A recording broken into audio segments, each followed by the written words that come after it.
প্রায় ১ মাস ধরে যুক্তরাষ্ট্র ও ইসরায়েলের সঙ্গে তীব্র সংঘাত চলা সত্ত্বেও থেমে নেই ইরানের বৈদেশিক মুদ্রার উপার্জন। এই যুদ্ধের মধ্যেই প্রতিদিন গড়ে ১৩,৯০,০০,০০০ আয় করছে পশ্চিম এশিয়ার এই দেশটি।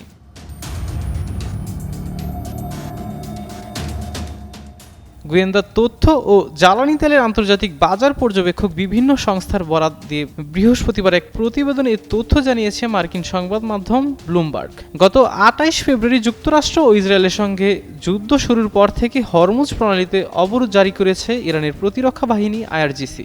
আরব সাগর এবং পারস্য উপসাগরকে যুক্ত করা হরমুজ প্রণালী আন্তর্জাতিক জ্বালানি বাণিজ্যের জন্য খুবই গুরুত্বপূর্ণ রুট, কারণ প্রতিদিন বিশ্বে যত তেল ও তরল গ্যাসবাহী জাহাজ চলাচল করে সেসবের ২০% এই রুট ব্যবহার করে।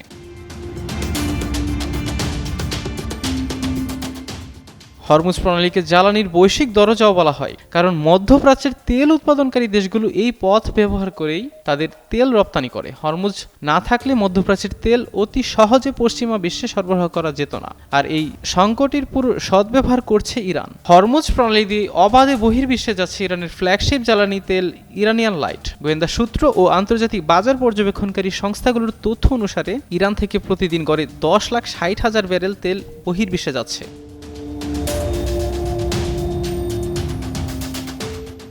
যুদ্ধের কারণে তেল থেকে ইরানের আয় বেড়েছে।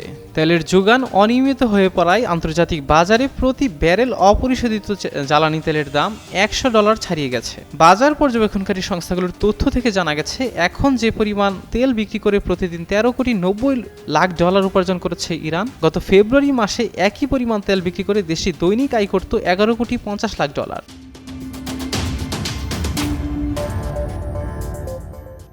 নিজেদের তেল খাত থেকে আয়ের পাশাপাশি হরমুজ প্রণালী থেকে আয় করছে ইরান।